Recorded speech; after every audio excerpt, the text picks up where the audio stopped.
Praise the Lord. கர்த்தருடைய நாமம் மகிமைப்படுவதாக.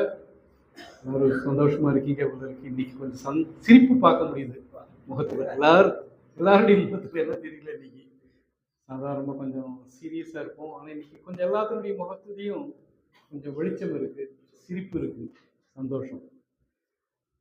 ஏன்னா கர்த்தருடைய சந்நிதியில வந்து நம்ம அவரை ஆராதித்தோம்.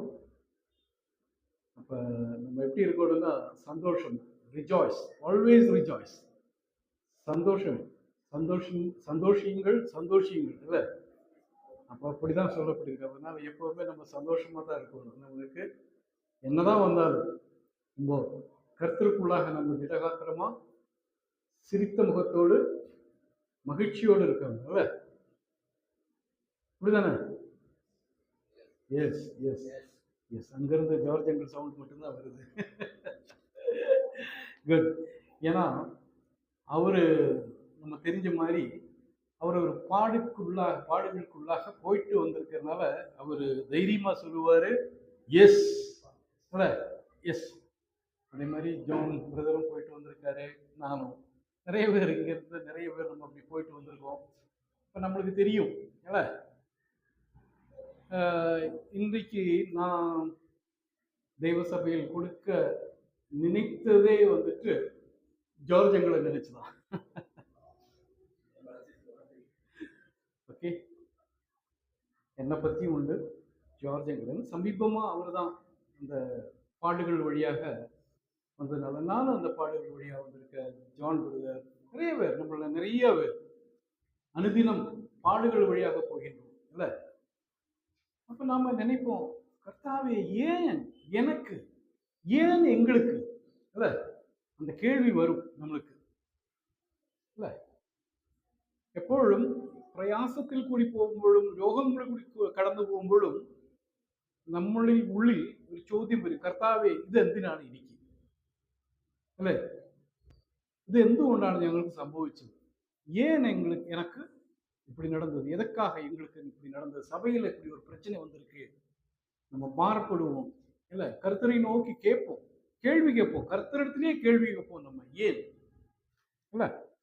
அது மனித இயல்பு, மனிதனுடைய இயல்பு. ஏன்னா நம்மளுடைய சுபாவம் அப்படிதான். நம்ம கேட்ட மாதிரி மண்ணான சரீரத்திலிருந்து உண்டாக்கப்பட்டோம். அப்ப அந்த மண்ணுக்குரிய சுபாவங்களும் நம்மள இருக்கும் இல்ல.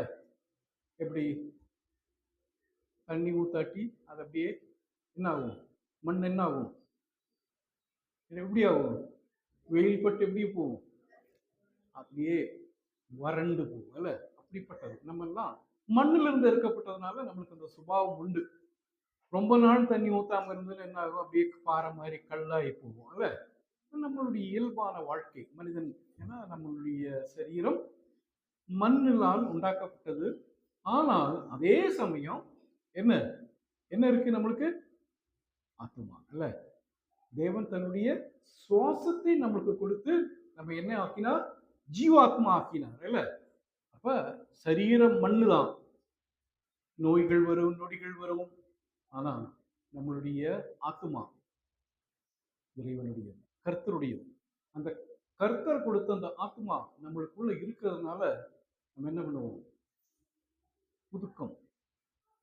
எப்பவுமே எப்படி ஒரு வறண்ட நிலமாக இருக்கும்போது அந்த வறண்ட நிலத்துல தண்ணீர் ஊற்றும் போது அந்த அந்த நிலம் எப்படி ஒரு நல்ல செழுமையான நிலமாக மாறுகின்றதோ, தன்னுடைய அந்த பாறை போன்ற அந்த இதுல இருந்து மாறி செழுமையான ஒரு நிலம், கனிகளை கொடுக்கக்கூடிய நிலமாக மாறுகிறதோ, அதே போல நம்மளுடைய வாழ்க்கையும் இருக்கின்றது இல்ல. தண்ணீர் என்பது இங்கு வசனத்தை குறிக்கிறது, தேவ வசனத்தை, தேவனுடைய வார்த்தையை குறிக்கின்றது தண்ணீர்ங்கிறது. ஓகே, இப்ப தேவ வசனம் நம்ம வாழும் பொழுது நம்ம என்ன பண்ணுவோம், புது பலன் அடைவோம். ஓகே, அதுதான். அப்ப இன்னைக்கு நான் என்னை நானே கேட்டுக்கொண்ட ஒரு கேள்வி நானு ஓகே, கர்த்தர் ஏன் இந்த பாடு, ஓகே, கர்த்தரே ஏன் இந்த பாடு. இப்ப நம்ம இங்க பார்க்கும்போது why God allows application and sickness in a believer's life. உங்களுடைய வாழ்க்கையில, விசுவாசியினுடைய ஒரு வாழ்க்கையில ஏன் இந்த உபதிரவங்களும் நோய்களும் நீர் அனுமதிக்கின்றீர் கர்த்தாவே. அதுதான் என்னுடைய இன்றைய ஏதுவாக எஸ்ஐயாவின் புத்தகம் 48:10. எஸ்ஐயாவின் புத்தகம் 48:10.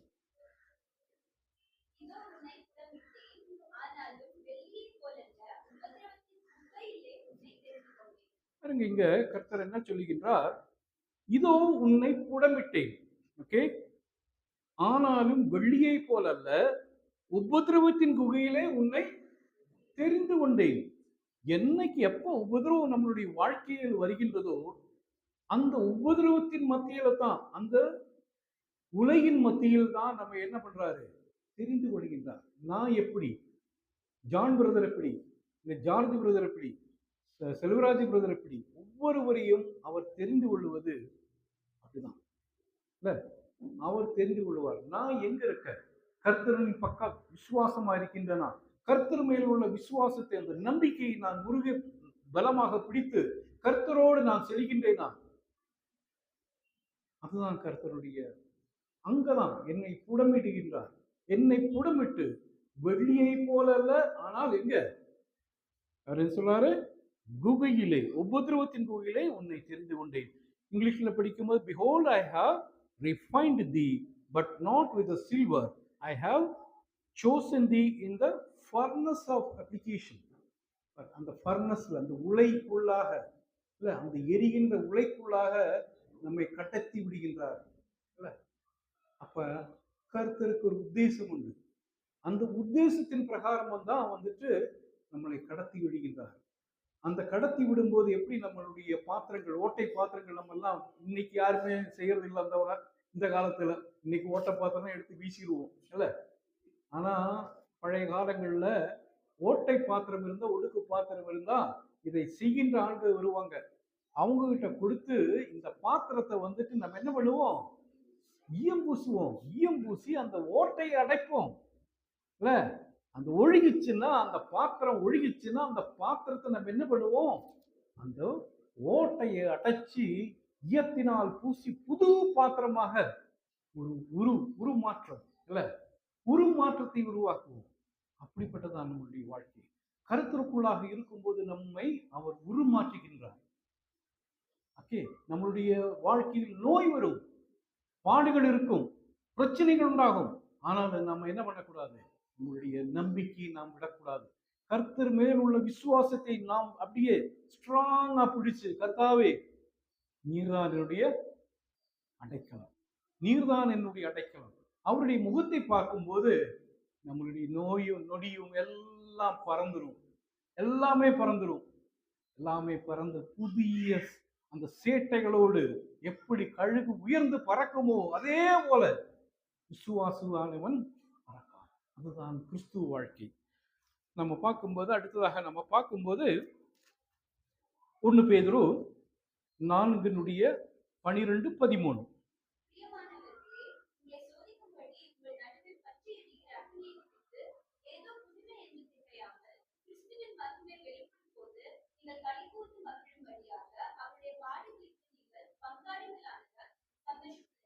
சந்தோஷப்படுங்கள். இங்கேயும் திரும்பவும் சந்தோஷப்படுங்கள். உங்கள் பாடுகள் வழியாக நீங்க போகும்போது கிறிஸ்துவை என்ன படுத்துகின்றீர்கள்? மகிமைப்படுத்துகின்றீர்கள். கிறிஸ்துவனுடைய பாடுகளுக்கு நீங்கள் சாட்சிகளாக இருந்து கிறிஸ்துவை மகிமைப்படுத்துகின்றீர்கள். நம்மளுடைய உபதிரவங்கள் ஒன்றுமில்லை. நாம என்ன பண்றோம்? கிறிஸ்துவை உயர்த்துகின்றோம். ரொம்ப கிளியரா சொல்லியது, பிரியமானவர்களே, உங்களை சோதிக்கும்படி. யார் கர்த்தர். சாத்தானானவனால நம்மளை தொட முடியாது. கர்த்தருடைய பிள்ளைகளை தொட சாத்தானுக்கு அனுமதி இல்லை. ரொம்ப கிளியரா நீங்க இது பண்ணுங்க. கர்த்தருடைய பிள்ளைகளை தொட சாத்தானுக்கு அனுமதி இல்லை. கர்த்தருடைய பிள்ளைகளை தொட வேண்டும் என்றால் கர்த்தர் நம்மளை சோதனைக்குள்ளாக அனுப்ப வேண்டும். அந்த சோதனைக்குள்ளாக அனுப்பும் போது மட்டும்தான் சோதனை நம்மளுக்கு வரும். இங்க பாருங்க, பிரியமானவர்களை, உங்களை சோதிக்கும்படி உங்கள் நடுவில் பற்றி எரிகின்ற அக்னியை குறித்து ஏதோ புதுமையாய் திகையாமல் கிறிஸ்துவின் மகிமை வெளிப்படும் போது நீங்கள் களி கூர்ந்து மகிழும்படியாக அவருடைய பாடுகளுக்கு நீங்கள் பங்காளிகளானீர்கள். எப்படி பங்காளிகளானீர்கள். நான் நம்மளுடைய பாடுகள் நிமித்தமாக, நம்மளுடைய உபதிரவங்கள் நிமித்தமாக கிறிஸ்து வெளிப்படும் போது அவருடைய மகிமைக்கு நாம் பங்காளிகளாகும். அப்ப நம்மளுடைய வாழ்க்கையில் உபதிரவம் வேணுமா? பாடுகள் வேணுமா? வேணுமா? வேணுமா? பிறக்கவே மாட்டோம்ல. பாடுகள் வேணுமா? நாம் இங்க பங்காளிகளா இருக்கிறோம். பங்காளிகள் யார்? உபதிரவத்தில் கூட போகின்றவர்கள், நோய் நொடியில் கூட போகின்றவர்கள், பிரச்சனைகளுக்குள்ளாக போகின்றவர்களுக்கு அவர்கள் கிறிஸ்து வெளிப்படும் போது அவருடைய மகிமைக்கு நாம் பங்காளிகளா இருக்கின்றோம். நினைப்போம், ஐயோ எனக்கு ஒன்றும் பிரச்சனை இல்லை, எல்லாமே நல்லா போகுது, பிரச்சனை ஏன் பிரச்சனை கொண்டு வந்து போடுறீங்க? இல்ல, ஏன் பிரச்சனை கொண்டு வந்து போடுறீங்க? கர்த்தருடைய பிள்ளைகளே, வாழ்க்கையில் எல்லாமே உண்டு. Ups and down. வாழ்க்கையில் ஒரு ஏற்றம் இருந்தால் அது இறக்கம் உண்டு. இல்ல, எல்லாத்துக்குமே தெரியும், அது இயற்கை, நேச்சுரல். எல்லாருடைய வாழ்க்கையிலும் ஏதோ ஒரு பிரச்சனைகள் உண்டு. இன்னைக்கு பில்கேட்ஸ், உலகத்துல பெரிய பில்கேட்ஸ் கிட்ட போய் கேட்டா பில்கேட்ஸ் அழுதுட்டு தான் இருக்காரு. இல்ல, அவர் அழுதுட்டு, அம்பானி கேட்டா அம்பானி அழுதுட்டு தான் இருக்காரு. அவர்கிட்ட கேட்டா, அதானி கிட்ட கேட்டா அதானி சொல்லுவாரு, என்னுடைய இலங்கையை போட்ட நான் எல்லாம் பண்ண, அதை போட்டாங்க. அவரும் அப்படி அழுதுட்டு தான் இருப்பாரு. எல்லாருமே அழுதுட்டு தான் இருப்பாங்க. ஆனா கர்த்தருடைய பிள்ளைகள் உபதிரங்கள் வரும்போது என்ன? மகிழ்ச்சியாயிருங்கள். மகிழ்ச்சியாயிருந்த தேவனை நோக்கி பாருங்கள். அடுத்த நம்ம பார்க்கும்போது யோபினுடைய புஸ்தகம் 1ஆம் அதிகாரம் 9 முதல் 11 மற்றும் உள்ள வசனங்கள். கர்த்தருடைய அனுமதி இல்லாமல் நான் சொன்னேன்ல, சாத்தானால்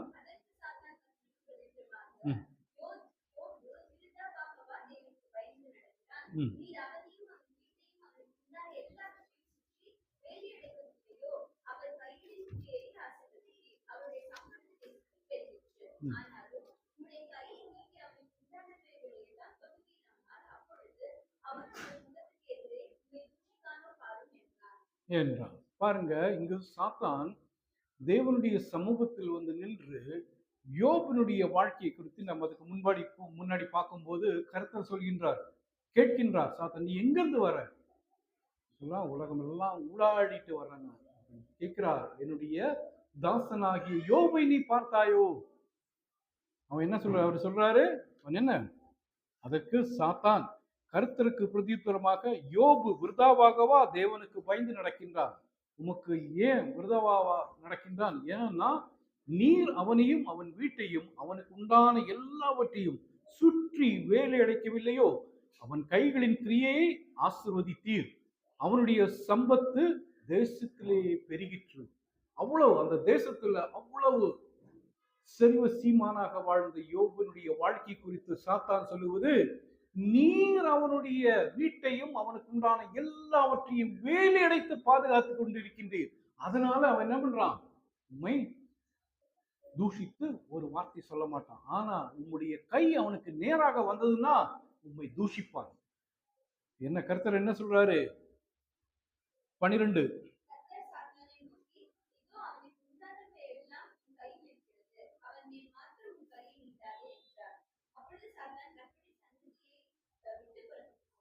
பாருங்க, இங்க கர்த்தர் சாத்தானுக்கு உத்தரவு கொடுக்கின்றார். ஓகே, இதோ அவனுக்கு உண்டான எல்லாம் உன்னுடைய கையில தர, ஆனா அவனுடைய என்ன எடுக்கக்கூடாது? பிராணனை மட்டும் நீ தொடக்கூடாது. நம்முடைய வாழ்க்கையில் அப்படிதாங்க. நம்மளுடைய வாழ்க்கையில் அப்படிதான். கர்த்தர் சில சமயங்களில் நம்மளுக்கு இந்த சாத்தானுக்கு உத்தரவு கொடுப்பார். ஓகே, இந்த விசுவாசினுடைய வாழ்க்கையில நம்மளுடைய ஜெப வாழ்க்கை, நம்மளுடைய வாழ்க்கையை கண்டு, நீதி உள்ள வாழ்க்கையை கண்டு, பரிசுத்தம் உள்ள வாழ்க்கையை கண்டு சாத்தான் என்ன பண்ணுவான்? தேவ சமூகத்தில் போய் நம்மளை எப்படியாவது நிலை குறைக்க அவன் என்ன பண்ணுவான்? முயற்சிப்பான். அவனுக்கு பேரே பொய்யினுடைய தகப்பன். இல்ல, பொய்யினுடைய தகப்பன். அவன் என்ன பண்ணுவான்? ஆனா பிதாவான தேவனுக்கு எல்லாம் தெரிந்தவர். ஆனா சோதிக்கும்படியாக அவர் என்ன பண்றார்? சில சமயங்களில் நம்மை எடுத்துக் கொடுக்கின்றார். ஆனாலும் நம்மளுடைய பிராணனை தொட சாத்தானுக்கு ஒரு அதிகாரமும் கிடையாது. நம்மளுடைய செல்வங்களை, நம்மளுடைய குழந்தைகளை, நம்மளுடைய வீடு, நமக்கு உண்டாக எல்லாவற்றையும் சிலப்பு அழிக்கலாம். ஆனா நம்மளுடைய ஜீவனை, நம்மளுடைய பிராணனை தொட அவனுக்கு அதிகாரம் இல்லை. அந்த அதிகாரம் யாருக்குண்டு? நம்மை சிருஷ்டித்த சிருஷ்டிகர்த்தரான இயேசுவுக்கு மட்டும்தான் உண்டு. வேற யாருக்கும் கிடையாது. அவர் உண்டாக்கினார், அவர் எடுத்துக்கொண்டார் தான் இல்ல. அப்ப அதே மாதிரி நீங்க ஜஸ்ட் யோபனுடைய 2:3 முடி நம்ம வாசிச்சிருவோம். 2:3.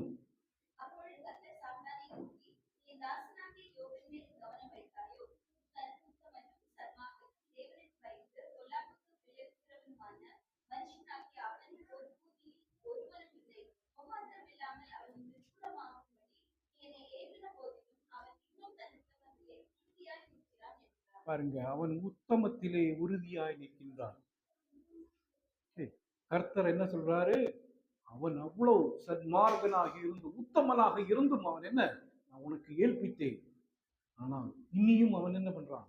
உத்தமத்தில் வாழ்கின்றான். என்னை அவன் என்ன தள்ளி சொல்லவே இல்லை. நம்மளுடைய வாழ்க்கை எப்படி இருக்கு? நம்மை நாமே சோதிப்போம். நமக்கு பிரச்சனைகள் வரும்போது, நம்மளுடைய வாழ்க்கையில் இடர்கள் வரும்போது நாம் எப்படி இருக்கின்றோம்? கர்த்தரை தள்ளி சொல்கின்றோமா? கர்த்தரை நாம் குறைச்சாட்டுகின்றோமா? அவருக்கு மீதாக குறைகளை மற்றவர்களுக்கு முறுமுறுக்கின்றோமா? நம்முடைய வாழ்க்கையில் அந்த முறுமுறுப்பு உண்டா? நம்மை நாமே சோதிக்க வேண்டும். இந்த மேசைக்கு முன்பாக நம்ம வந்து உட்கார்ந்து இந்த ஆராதனையில் பங்கு கொண்டு நம்ம தேவனை துதிக்கும் போது, நான் என்னுடைய வாழ்க்கையில் ஏதேனும் குறைவு உண்டா? நான் என்றைக்காவது என்னுடைய கர்த்தரை எதிராக நாம் முறுமுறுத்ததுண்டா? ஏதாவது தவறு செய்ததுண்டா? நாம் யோசிக்க வேண்டும். யோசித்து அது இருக்குமே ஆனால் அதை முழுமையாக களைந்து அவரோடு ஐக்கியப்பட வேண்டும். அதுதான் தேவன் விரும்புவது. தான் தேவன் பரிசுத்தராய் இருக்கிறது போல நாமும் என்ன பண்ணணும்? பரிசுத்தராய் இருக்க வேண்டும். நாம் பரிசுத்தராய் இருக்கும் போதுதான் தேவ சந்நிதியில் நம்ம கடந்து வர முடியும்.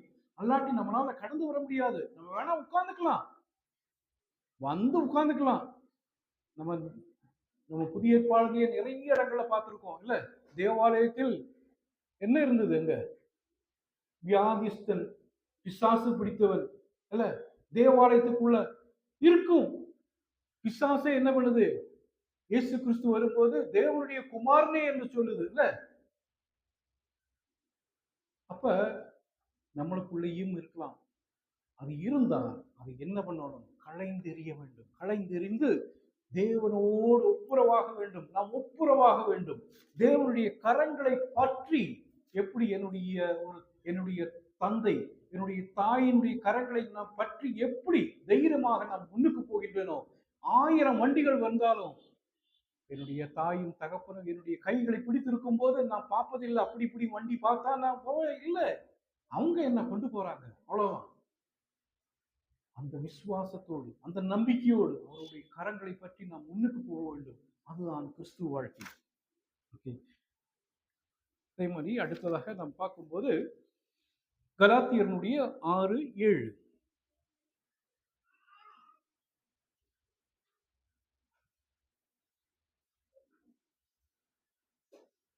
கலாத்தியர் 6:7.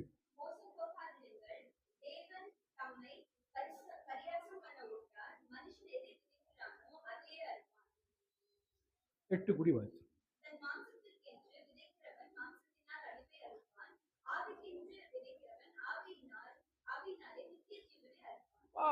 எவ்வளவு அருமையான வார்த்தைகள்! எவ்வளவு தேன் தேன் தேனை கூட, தேன் கட்டை கூட எப்படி மதுரமான வார்த்தைகள் இல்ல.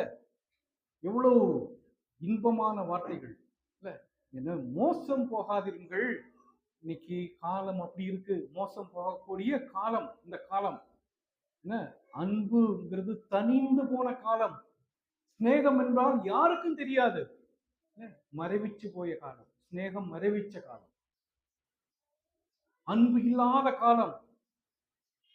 அந்த அன்பில்லாத காலத்தில் நாம் வாழ்ந்து கொண்டிருக்கும் போது தேவன் நம்மோடு நோக்கி சொல்கின்றார், மோசம் போகாதிருங்கள்.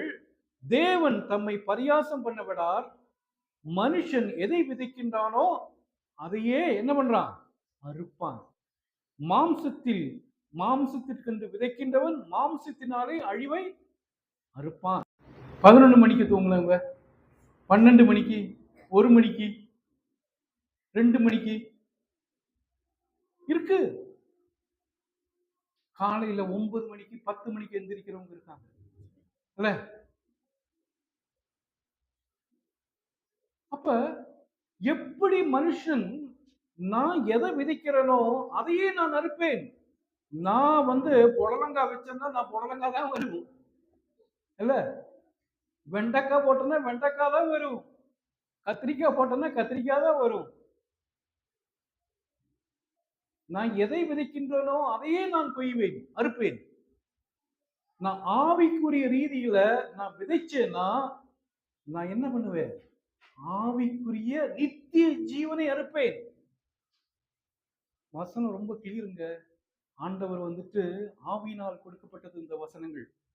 ஆவியினால், பரிசுத்த ஆவியினால் கொடுக்கப்பட்ட இந்த வசனங்கள் இனி 1000 வருஷங்கள் போனாலும், எவ்வளவு யுகங்கள் கடந்தாலும் இந்த வசனத்துக்கு மாற்றம் இல்லை. ஒரு காமா, ஒரு டாட், அது முடி மாறாது. இது மாற்றம் இல்லாத வசனம். நித்திய ஜீவனை பெற நீங்கள் என்ன பண்ணணும்? நித்திய ஜீவனை பெற ரட்சிப்பு மட்டுமல்ல, உங்களுடைய வாழ்க்கையில ஆவிக்குரிய ரீதியில நீங்க என்ன பண்ணணும்? விதைக்கணும். அது உங்களுக்குள்ள நீங்க விதைக்கணும். உங்களுக்குள்ள விதைக்கும் போது என்ன ஆகும்? கனிகளை கொடுக்கும். இந்த ஆவிக்குரிய வாழ்க்கை கனியை கொடுக்கும். அந்த கனியிலிருந்து நீங்கள் யார் என்று தெரிந்து கொள்ளலாம் என்று இயேசு கிறிஸ்துவானவர் சொல்கின்றார். நீங்கள் யார் என்று அந்த உங்களுடைய கனியினால் நீங்கள் அறிந்து கொள்ளலாம். என்னுடைய வாழ்க்கையில் கனி தந்தா நான் என்ன பண்ணுவேன்? ராத்திரியா இருந்தாலும், பகலா இருந்தாலும், மழையா இருந்தாலும், எவ்வளவுதான் இதா இருந்தாலும், ஒரு ஊழியம்னா அந்த ஊழியத்துல போய் நான் பங்கு கொள்ளுவேன். தேவ மக்களோடு சேர்ந்து இணைந்து தேவனுடைய நற்செய்தியை நான் அறிவிப்பேன்.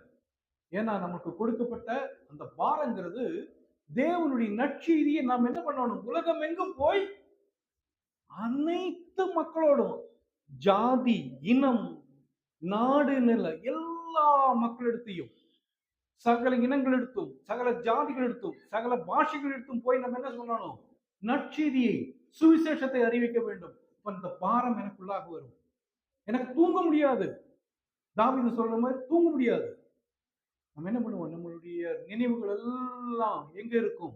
கர்த்தர் மேல இருக்கும். கர்த்தர் மேல இருக்கும்போது கர்த்தர் என்ன பண்ணுவார்? வெளிச்சத்தை கொடுப்பார். அவர் நம்மளோடு பேசுவார். நீ போ, இதை செய். ஏசாவின் புத்தகத்தில் நாம் வாசிக்கின்றோம். நான் யாரு போவாங்க? இதோ நீ போ. பிரதர் எடுத்தாரு, பரிசுத்தர் பரிசுத்தர் பரிசுத்தர் என்று அந்த என்ன அங்க எல்லாமே சொல்லிட்டு கொண்டிருக்கும் போது எசையா சொல்றார், நான் சுத்தமானவன், நான் அசுத்த உதடுகள் உள்ளவன்.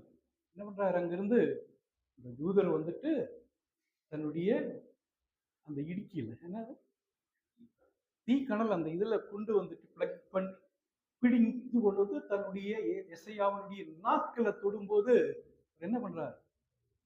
பரிசுத்தப்படுத்தப்படுகின்றார். இல்ல, பரிசுத்தப்படுத்தப்படுகின்றார். நம்ம சொல்லுவோம் இடுக்கி இல்ல, இடுக்கின்னா மலையாளத்துல வேற, தமிழ்ல இடுக்கின்னா அந்த பிடிக்கிறது இல்ல, கணலை பிடிக்கிறது இல்ல, பாத்திரத்தை பிடிக்கிறதெல்லாம் அந்த காலத்துல சொல்லுவோம்.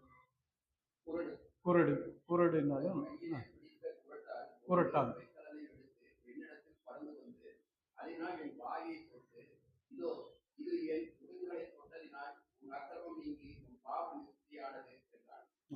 பாருங்க, என்னுடைய பாவம் நிவர்த்தியாக வேண்டும். எனக்குள்ளாக ஏதாவது பாவம் இருந்தால் நான் பரிசுத்த தேவனை தரிசிக்க முடியாது. அவருடைய வார்த்தையை என்னால பேச முடியாது. அவர் தான் வார்த்தை. அவர் வார்த்தை கொடுக்கணும். நான் என்ன இருக்கணும்? பரிசுத்தனா இருக்கும் போது பரிசுத்தனாக இருக்க வேண்டும். யாராக இருந்தாலும் பரிசுத்தராக இருக்க வேண்டும். நான் தேவனோடு எப்போதும் உறவாடி கொண்டு இருக்க வேண்டும். அதுதான் இங்கிலீஷ்ல சொல்றது ஃபெலோஷிப். அந்த ஃபெலோஷிப், தேவனோடு அந்த ஃபெலோஷிப் இருக்கும்போது உங்களுடைய வாழ்க்கை எப்படி இருக்கும்? ஒரு மகிழ்ச்சியான வாழ்க்கை. என்ன பிரச்சனைகள் இருந்தாலும் ஃபெலோஷிப்னாவே அதுக்கு அர்த்தம் உண்டு. ஒரு ஃபெலோ, அதாவது ஷிப்புக்குள்ள 2 பேர் அல்ல நிறைய பேர் இருந்து ஒரு கூட்டமாக இருந்தா அந்த இதை நினைச்சுதான் ஃபெலோஷிப்னே வந்தது. ஏன்னா அந்த கப்பல் மூழ்கினால என்னாச்சு? எல்லாமே போச்சு. அது மாதிரிதான் ஃபெலோஷிப். நம்ம எப்படி அந்த உறவு இருக்கணும். அதுக்கு கப்பலுக்கு என்ன வேணும்? கம்யூனிகேஷன் வேணும். இல்லாட்டி அந்த கப்பல் போய் எங்கேயாவது போய் இடிச்சிரும், இல்லாட்டி வேற எங்கேயாவது போயிடும். அந்த ப்ராப்பரான கம்யூனிகேஷன் அந்த ஷிப்புக்கும் வெளியே உலகத்துக்கும் இருக்கணும். அப்பதான் அந்த கப்பல் சரியான திசையில சரியான பாதையில போகும். நம்மளுடைய வாழ்க்கையும் அப்படிதான். அந்த ஃபெலோஷிப், கர்த்தரோட உள்ள ஃபெலோஷிப் நமக்குள்ள இருந்தால் மட்டும்தான் நீங்க பாத்தீங்கன்னா தெரியும். இன்னைக்கு உலகத்துல நடக்கிறது, உலகத்தில் நடக்கின்ற ஒவ்வொரு செய்திகளை நீங்க கேட்கும் போது தெரியும். பைபிள்ல ப்ராஃபசி, தீர்க்க தரிசனங்கள் நடந்து கொண்டே இருக்கிற அனுதினம் நடக்குது. இப்ப முதல்ல எல்லாம் கொஞ்சம் தாண்டி தாண்டி போச்சு. இப்ப வந்துட்டு அனுதினம், every day the prophecy is being fulfilled. அப்படி போயிட்டு இருக்கு. இன்னைக்கு உலகம் எங்க போகுதுன்னே தெரியாது. இன்னைக்கு யூதர்களுடைய ஆலயம் கட்டுவதற்காக, 3வது ஆலயம் கட்டுவதற்காக சகல பிரயத்னங்களும் அவங்க செஞ்சு கொண்டிருக்காங்க. அதுக்காகத்தான் இன்னைக்கு உலகத்துல யுத்தம். இன்னைக்கு உலகத்துல இஸ்ரேலுக்கும் லெபனானுக்குமான யுத்தமாக இருந்தாலும், இஸ்ரேலுக்கும் ஈரானுக்குமான யுத்தமாக இருந்தாலும், அது அந்த ப்ராபசியினுடைய ஃபுல்ஃபில்மெண்ட்டுக்கான யுத்தங்கள். அந்த 3வது ஆலயம் அங்க வரும்போதுதான் என்ன, யாரு வருவான்? அங்க அந்தி கிறிஸ்து, எதிர் கிறிஸ்து, அந்தி கிறிஸ்துவில எதிர் கிறிஸ்து அங்க வந்து இப்ப அங்கதான் பாழாக்கும் என்ன சேட்டைகளுடைய அங்க வந்து நிற்கும் போதுதான் தெரிஞ்சுக்கணும் என்ன ஆக போகுதுன்னு. உலகத்தினுடைய போக்கு அதுதான். இன்னைக்கு ஆயிடுச்சு. நீ பெருசா ஒன்றும் வருஷங்கள் இல்லை. கர்த்தராகிய இயேசு கிறிஸ்து திரும்ப வர்றதுக்கு பெரிய வருடங்கள் ஒன்றும் காத்திருக்க வேண்டிய தேவையில்லை. அதுக்காக குழந்தைகளே நீங்க படிக்காம இருக்க வேண்டாம். கர்த்தர் வர்றாரு, நீ முடிஞ்சது உலகம், நீ படிக்கவும் வேண்டாம், ஒன்றும் வேண்டாம், வேலைக்கும் போக வேண்டாம். ஓகே, நீங்க உங்களுடைய, ஆனா அதே சமயத்துல நீங்க என்ன பண்ணணும்? ஆவிக்குரிய ரீதியில வளர வேண்டும். ஓகே, பிலிப்பியர் சீக்கிரம் முடிச்சிடலாம். பிலிப்பியருடைய 3:20-21.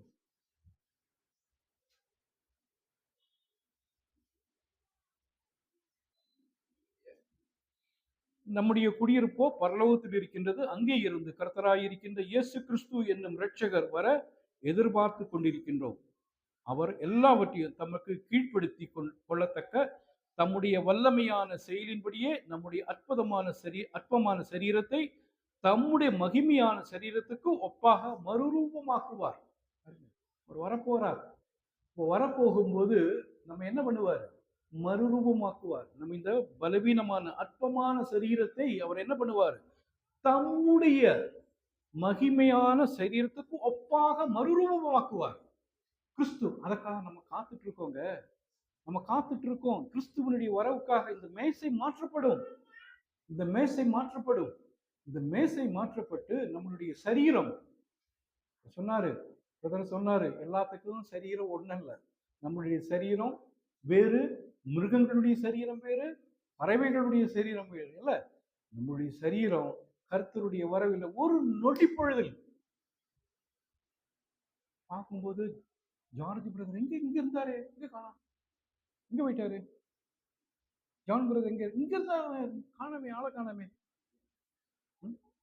அப்படின்னு சொல்லுவோம். இருப்பாங்க. சொல்லவங்க யாரு? சொல்றவங்க யாரு? யாரு? யாருங்க சொல்றவங்க? யாரு? கைவிடப்பட்டவர்கள் இல்ல. நம்ம சொல்லுவோம், அவங்க இருந்தாங்களே, எங்க போனாங்க, காணவே காணோம். என்ன இங்க சொல்லுது? மகிமையான சரீரத்துக்கு ஒப்பாக மறுரூபமாக்கப்படுவார்கள். ஒரு இமைப்பொழுதுல என்ன ஆகும்? செல்வராஜ் பிரதர் போயிடுவாரு. நம்மளாம் சொல்லுவோம், காணோம், இவரை காணோம், இங்க வேணாம், நம்மளாம் சொல்லிட்டு இருப்போம்ல சில பேர். நான் உட்பட நான் சொல்றேன், நம்ம ஆவியில நம்மளுடைய என்ன நம்ம விதைக்கின்றோமோ அதையே நாம் விதைப்போம். ஆவியில இருப்போம். ஓகே, 2 நிமிஷம் எடுத்துடலாமா அது? 2 நிமிஷம் கூட எடுத்துடலாம். ஓகே. அடுத்ததாக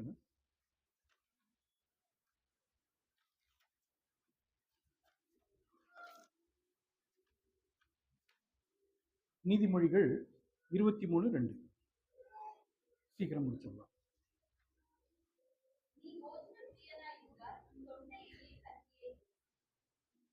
பாருங்க, நீ போஜன பிரியனாக இருந்தால் தொண்டையிலே கத்தியை வை.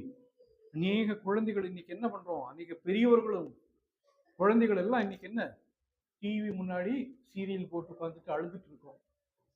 சீரியல் தான், சீரியல் போட்டுட்டு அழுதுட்டு இருக்கோம்.